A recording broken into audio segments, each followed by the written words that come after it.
जिन्होंने अपने जीवन में कर्म की शक्ति बताई है, पुरुषार्थ बताया है, ऐसे लोगों को अपना रोल मॉडल बनाइए। आज युवाओं का रोल मॉडल कौन होना चाहिए हैं? आज युवा का रोल मॉडल कोई क्रिकेटर या एक्टर नहीं होना चाहिए। एक्टरों ने तो अपनी संस्कृति, अपने चरित्र का सत्यानाश कर रखा है। कैसी कैसी फिल्में बना रहे हैं, क्या क्या हो गया है, कितना चारित्रिक पतन हो गया है। ये वुड क्या बॉलीवुड, हॉलीवुड, टॉलीवुड जो भी है, कितना सत्यानाश कर रखा है संस्कारों का। मैं ये नहीं कहता कि फिल्म निर्माता सब खराब हैं, कि सारी फिल्में खराब हैं, नहीं नहीं, सब खराब नहीं हैं, अच्छे लोग भी हैं, बढ़िया लोग भी हैं। जब फिल्में बननी शुरू हुई थी ना, तब तो बहुत अच्छी अच्छी फिल्में बनी थी। सत्यवादी राजा हरिश्चंद्र की फिल्म बनी थी, कितनी सुंदर बनी थी। महात्मा गांधी उसी फिल्म को देख करके तो अपने जीवन में सत्य बोलने का संकल्प लेती, तो वो भी तो एक फिल्म का ही असर था। अच्छी अच्छी फिल्में बनी हैं, रामायण सीरियल दिया है, महाभारत सीरियल दिया है, कितना जबरदस्त है। पुराने पुराने गाने देखो तो कितने अच्छे अच्छे गाने होते थे। सजन रे झूठ मत बोलो, जो हमारे शास्त्र में लिखा है वही गाने में लिखा है। सत्यम वदेत प्रियम वदेत, ये हमारा शास्त्र भी कहता है सत्य बोलना चाहिए, और उसमें भी लिखा है सजन रे झूठ मत बोलो। तो मैच कर गई ना शास्त्र की बात, बिल्कुल ठीक बात है। परंतु आज वो वहां से शुरू हुआ था, लेकिन आते आते आते आते आते आज स्थिति क्या बन गई है। अभी हम कहीं से जा रहे थे तो मैंने एक गाना कहीं से सुन लिया, कहीं चल रहा था तो कानों में पड़ गया। वो गानों अलग ही, कोई लेनो कोई देनो, कोई हींगन कोई पूछ, गानो गाड़ो मेरा दिल करे चाई चू चाई चू चाई चू। अरे ये कोई गाना है, मेरा दिल करे चाई चू चाई चू। मैं क्यों तो थारो दिल चाई चू करे तो कोई ऊंदरी भड़गी इलाज करा थारे दिल रो। आए? सीधी बात है। अच्छे लोगों को फॉलो करो, अच्छे लोगों को पढ़ो, अच्छे लोगों को अपने जीवन में उनको आदर्श बनाओ। लेकिन बड़ा आश्चर्य होता है, मैं नाम तो नहीं लूंगा, लेकिन आप सब समझदार लोग हो। सत्यानाश करने में जो किंग बन गए हैं, चरित्र का, संस्कृति का, संस्कारों का, देश का। और ऐसे ऐसे एक्टर भी हैं, इसी देश में रहते हैं, इसी देश में फिल्में बनाते हैं, इसी देश का पैसा लगाते हैं, इसी देश के लोग देखते हैं, उनको हिट करते हैं और पैसा भी कमाते हैं, अपना परिवार भी चलाते हैं। लेकिन उसके बावजूद भी क्या कहते हैं? 5 स्टार होटल की 4थी मंजिल पर बैठे अपनी पत्नी के बालों में अंगुलियां घुमाते हुए कहते हैं कि डार्लिंग मुझे इस देश में डर लगता है। क्या उन लोगों को हम फॉलो कर सकते हैं? ऐसे लोगों को फॉलो नहीं करना है। इसलिए आज बता रहा हूं युवाओं कि हमारा रोल मॉडल कौन होना चाहिए। बेशर्मों को हम रोल मॉडल नहीं बना सकते। उनकी जिंदगी बेशर्म है, उनकी नजर भी बेशर्म है, इसलिए उनका संग भी बेशर्म है और उनका रंग भी बेशर्म है। लेकिन हम हमारा रोल मॉडल किसे बनाएं? युवतियां भी बैठी हैं और युवक भी बैठे हैं।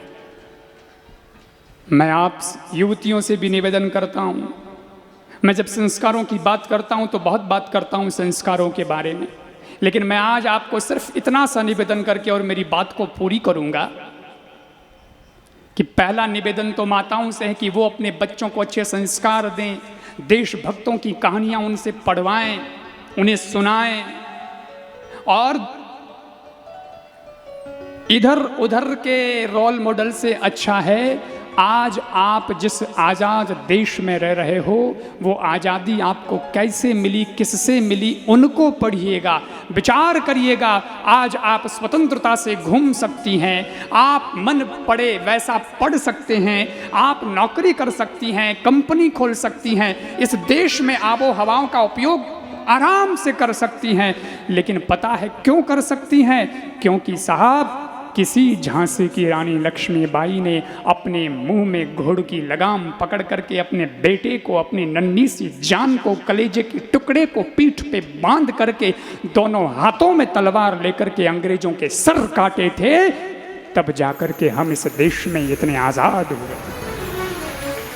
तो युवतियों, बहनों, हमारा रोल मॉडल झांसी की रानी लक्ष्मीबाई होनी चाहिए। और युवकों, अपना, हमारे देश की एक बेटी है जिसका नाम कविता तिवारी होता है, उसने लिखा है, कथानक व्याकरण समझे तो सुरभित छंद हो जाए। कथानक व्याकरण समझे तो सुरभित छंद हो जाए। हमारे देश में फिर से सुखद मकरंद हो जाए। हमारे देश में फिर से सुखद मकरंद हो जाए। मैं जो पंक्ति बोलूंगा वो पंक्ति अगर आपको ठीक लगे तो दोनों हाथ उठाना और मेरे पीछे गाना। अगर सुनने के बाद तय करना, या आपका विवेक तय करेगा कि हाँ बात तो ठीक है, तब तय करना। कथानक व्याकरण समझे तो सुरभित छंद हो जाए। हमारे देश में फिर से सुखद मकरंद हो जाए। मेरे ईश्वर मेरे दाता ये कविता मांगती तुझसे। मेरे ईश्वर मेरे दाता ये कविता मांगती तुझसे। युवा पीढ़ी संभल करके विवेकानंद हो जाए। युवा पीढ़ी संभल करके विवेकानंद हो जाए। युवा पीढ़ी संभल करके विवेकानंद हो जाए। युवा पीढ़ी संभल कर हो जाए। युवा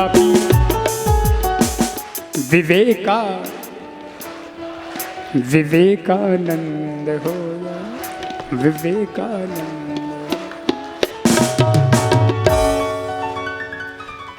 हमारा रोल मॉडल महापुरुष हो, कोई संत हो, देशभक्त हो, विवेकानंद हो, तो जीवन में आनंद ही आनंद हो जाए। बड़ा दुर्भाग्य है इस देश का कि इस देश को बचाने वाले, देश की सीमाओं की रक्षा करने वाले जांबाज कब शहीद हो जाते हैं हमें पता भी नहीं चलता है। लेकिन मैच खेलते खेलते क्रिकेटर कितने रन बना करके आउट हो गया, उसका सीधा मैसेज अगले मिनट हमारे मोबाइल में आ जाता है। हम कहाँ जा रहे हैं? हम किसको पढ़ रहे हैं, किसको अपने जीवन में फॉलो कर रहे हैं, ये बहुत ध्यान रखने जैसा है। हम कौन थे, क्या हो गए, क्या होंगे अभी। आओ बेचारे आज मिलकर ये समस्याएं सभी, ये हमको सोचना पड़ेगा, ये चिंतन करना पड़ेगा, तब जाकर के सज्जनों हमारा जीवन श्रेष्ठ जीवन बनेगा, दिव्य जीवन बनेगा। और कहता हूँ निराश कभी नहीं होना, हताश कभी नहीं होना। जीवन में उतार चढ़ाव तो आते रहते हैं। सफलता हमेशा मिल जाएगी जरूरी नहीं है, उसके लिए असफलता से भी मुलाकात करनी पड़ती है। इसलिए मैं कहता हूँ कि तूफानों से डर करके कभी नौका पार नहीं होती, और कोशिश करने वालों की कभी नन्ही चींटी दाना लेकर चढ़ती है, चढ़ती दीवारों पर 100 बार फिसलती है, गिरकर चढ़ना, चढ़कर गिरना उसे न अखरता है। गिरकर चढ़ना, चढ़कर गिरना उसे न अखरता है। दुगुना सांस रगों में भरता है, और मेहनत उसकी खाली हर बार नहीं होती। कोशिश करने वालों की कभी हार नहीं होती। गोता सिंधु में गोताखोर लगाता है, जा जाकर वो खाली हाथ लौट आता है।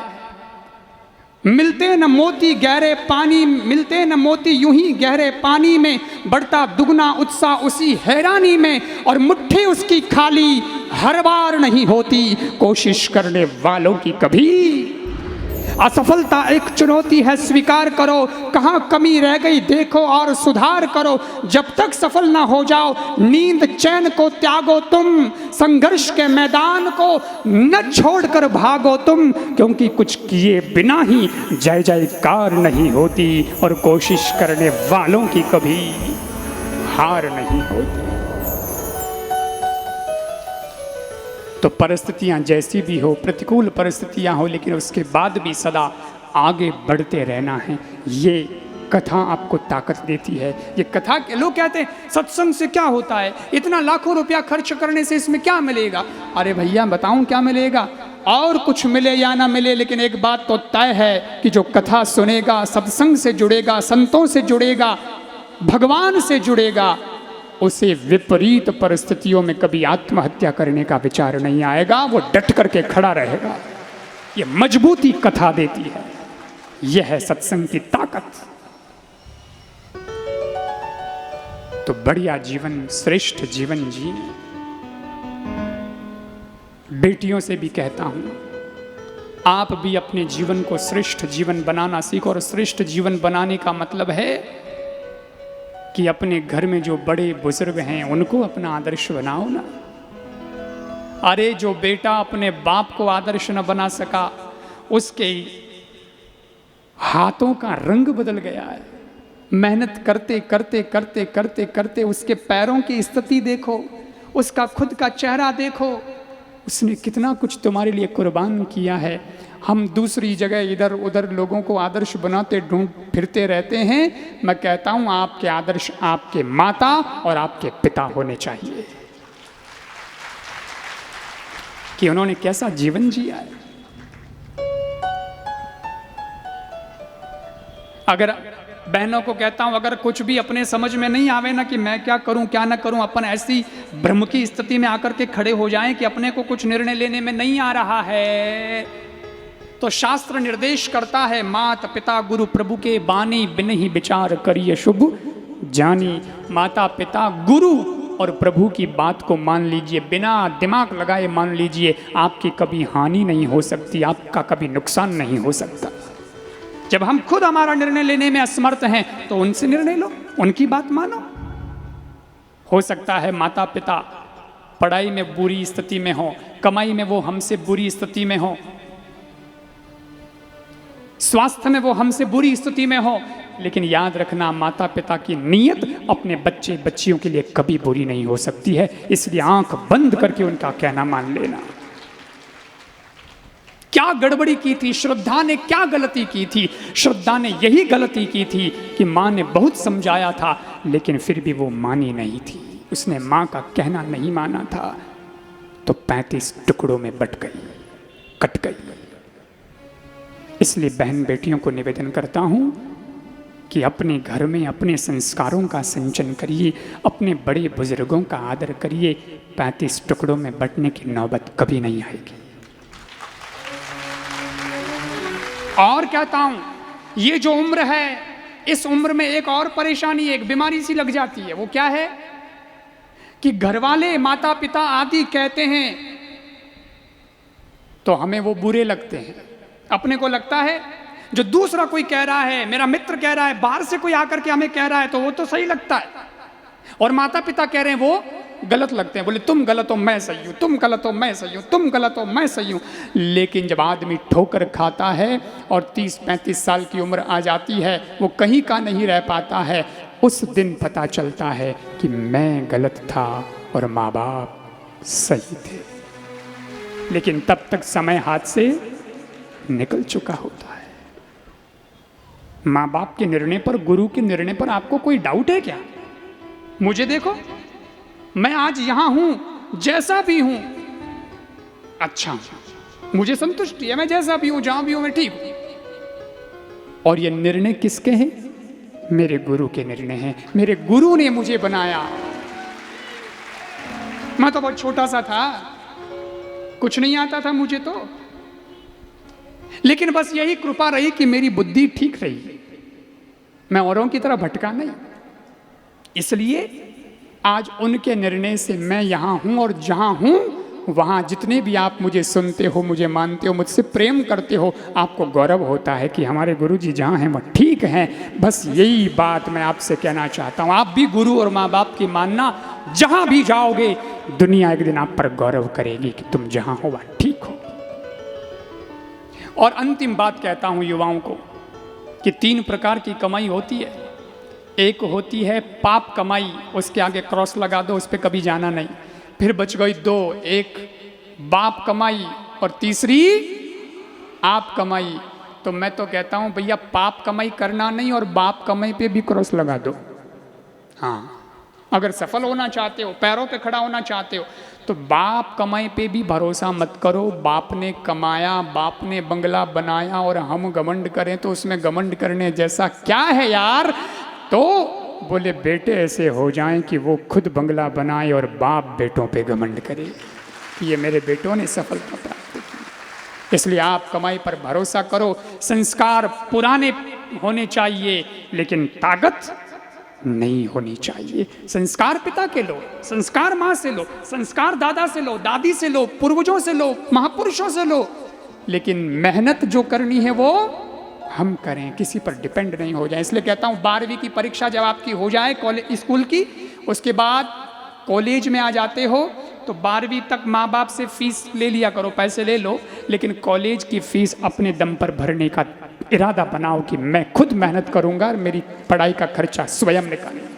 ट्यूशन करवा लो, जॉब कर लो, इधर उधर साइड में कुछ पैसा कमाओ, लेकिन खुद अपने पैरों पे खड़ा होना सीख जाओ। ये देश आप पर नाच करेगा, ये देश आप पर गौरव करेगा। और आज आप जो भी हैं, लेकिन आज से 25 साल बाद, 30 साल बाद आपको बड़ा बड़ा रोल निभाना है। इस देश का नेतृत्व करना पड़ सकता है। कोई राजनीति में जाएगा, कोई समाज का नेता बनेगा, कोई कहीं जाएगा, कोई कहीं जाएगा, कोई बड़ा व्यापारी बनेगा। तो ये तो बनोगे 20 साल बाद, लेकिन उसकी तैयारी तो आज और अभी से करनी पड़ेगी। इसलिए बहुत संभल कर जीवन को जीना, बढ़िया जीवन जीना।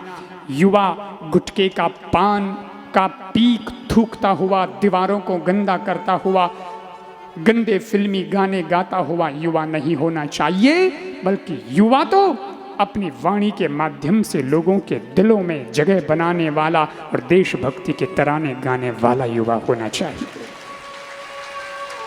ऐसा हमारे देश का युवा हो। यही निवेदन मुझे आज की कथा में करना था। मैंने बीच बीच में किया। अपने कर्म को श्रेष्ठ बनाएं, दिव्य बनाएं,